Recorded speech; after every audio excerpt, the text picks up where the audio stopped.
దేవుని స్తోత్రం. ప్రియులరా, ప్రభు దగ్గర 12 మంది శిష్యులు ఉన్నారు. ప్రాణం కంటే దేవుడు ఎక్కువగా ప్రేమించాడు. ప్రేమ అనేది పెద్ద ప్రమాదం. ఈ భూమి మీద 2 ప్రేమలు ఉన్నాయి. ఒకటి దేవుని ప్రేమ, 2 లోక ప్రేమ. దేవుడు బహుగా ప్రేమించాడు. ఎంతగా ప్రేమించాడంటే ఆయన్ని అప్పగించే విధంగా ప్రేమించాడు. యేసు ప్రభు నమ్మి యేసు ప్రభు బాధ్యతలను అప్పగించాడు. ఆ బాధ్యతలను స్వీకరించకుండా, ఆ బాధ్యతలను కాపాడకుండా ఆయననే అప్పగించాడు కదండి. ఈ లోకంలో మనం వచ్చినటువంటి ఉద్దేశాన్ని విడిచిపెట్టి, మనం వచ్చినటువంటి ప్రయాణాన్ని విడిచిపెట్టి, మనం వచ్చినటువంటి గమ్యాన్ని విడిచిపెట్టి ప్రభువును అప్పగిస్తా ఉన్నాం కదా.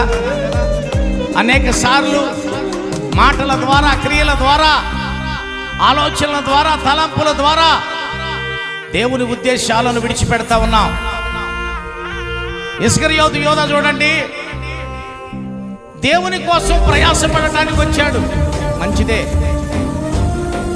దేవుని కోసం ప్రయాణం చేయటానికి వచ్చాడు, మంచిదే. దేవుని కోసం నడవాలని వచ్చాడు, మంచిదే. కానీ ఆ గోలు పక్కకు పోయింది, ఆ ఉద్దేశం పక్కకు పోయింది. చివరికి ప్రభువునే అప్పగించాడు. లేకుండా ఈరోజు చాలా మంది కూడా భక్తి శూన్యం, సున్నా అయిపోతుంది.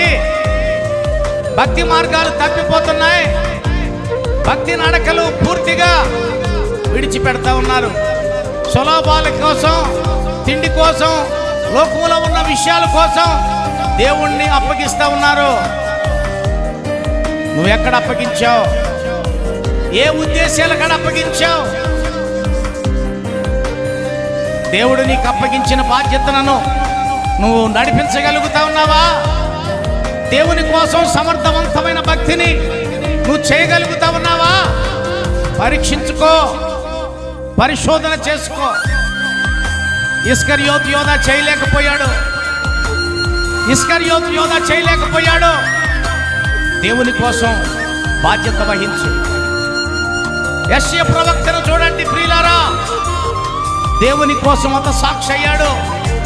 తల్ల కిందులుగా 2 భాగాలుగా ఆయన విభజించిన ఆయనలో ఒక్క బొట్టైనను తీయలేకపోయారు. నువ్వు మాటి మాటికి అల్లరపాలైపోతున్నావు. మాట మాటికి శోధించబడతా ఉన్నావు. మాటి మాటికి సమస్యలకు గురైపోతా ఉన్నావు. మాటి మాటికి అప్పులమయమైపోతా ఉన్నావు. మాటి మాటికి వ్యర్థమైన దాన్ని అనుసరిస్తూ నడుస్తా ఉన్నావు. నీ జీవితంలో నీ గోల్ మర్చిపోతా ఉన్నావు. నీ జీవితంలో నీ విధానం మర్చిపోతా ఉన్నావు. నీ జీవితంలో నీ పద్ధతులు మర్చిపోతా ఉన్నావు. ఆలోచించావా? దేవుడు ప్రేమించాడు. దేవుడు ప్రేమిస్తే ఇస్కరియోతు యోధ తప్పిపోయాడు. దేవుడు నిన్ను ప్రేమించాడు. నువ్వు తప్పిపోవద్దు. నీ నిబంధనలు తప్పిపోకూడదు. నీ ఆలోచనలు తప్పిపోకూడదు. నీ తలంపులు తప్పిపోకూడదు. ఎక్కడున్నావు? దేవుని ఉద్దేశాల్లో బ్రతుకుతా ఉన్నావా?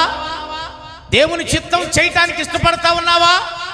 నీ ఉద్దేశాలు, దేవుని ఉద్దేశాలు ఒకటిగా ఉన్నాయా? ఆలోచించుకో, పరీక్షించుకో. దేవుడు ఉన్నప్పుడే, సమయం ఉన్నప్పుడే దాన్ని సద్వినియోగం చేసుకో. అవకాశం ఇచ్చాడు కదని సమయాన్ని పాడు చేసుకుంటా ఉంటే, సమయాన్ని వ్యర్థంగా విడిచిపెడతా ఉంటే ఒక దినాన ఆదరించే వాళ్ళు ఉండరు, కాపాడే వాళ్ళు ఉండరు, రక్షించే వాళ్ళు ఉండరు, విడిపించే వాళ్ళు ఉండరు. నీ జీవితం సమస్యల మధ్య, శోధనల మధ్య, బయటికి రానటువంటి పరిస్థితుల మధ్య నిలబడిపోతావు. ఇస్కరియోతు ఏం చేయాలో అర్థం కాలేదు. దేవుణ్ణి విడిచిపెట్టాడు. దేవుని విధులను విడిచిపెట్టాడు, దేవుని విధానాన్ని విడిచిపెట్టాడు, దేవుని చిత్తాన్ని విడిచిపెట్టాడు. చివరికి ఉరేసుకుని చచ్చాడు. నామకర్త భక్తి చేసే వాళ్ళలారా, భక్తి ఎలా చేయాలో నేర్చుకోండి, దేవునితో ఎలా నడవాలో నేర్చుకోండి. అక్కడ ఒక మాట, ఇక్కడ ఒక మాట, వ్యర్థమైన మాట, సోమరి మాట, నాశనపు మాట తొలగించండి. దేవుని సన్నిధిలో ఏడవండి, ప్రభువా ప్రలాపించండి. నాశనం అయిపోతున్నాం, పడిపోతున్నాం, ప్రాకారాలు ఊడిపోతున్నాయి. ఏడవండి. ఏడ్చాడు ఏడ్చాడు ఏడ్చాడు ఏడ్చాడు ఎఫెసు ఏడ్చాడు. అయ్యా, ఈ తరములో మమ్మలను దీవించండి అని ఏడ్చాడు. నువ్వు ఏడుస్తున్నావా? దేని కొరకు ఏడుస్తున్నావు? దేవుని కొరకు ఏడుస్తున్నావా? నువ్వు దేవునిలో ముందుకు వెళ్ళాలని ఏడుస్తున్నావా? దేవుని చిత్తాన్ని చేయాలని ఏడుస్తున్నావా? ఆలోచించు, పరీక్షించుకో.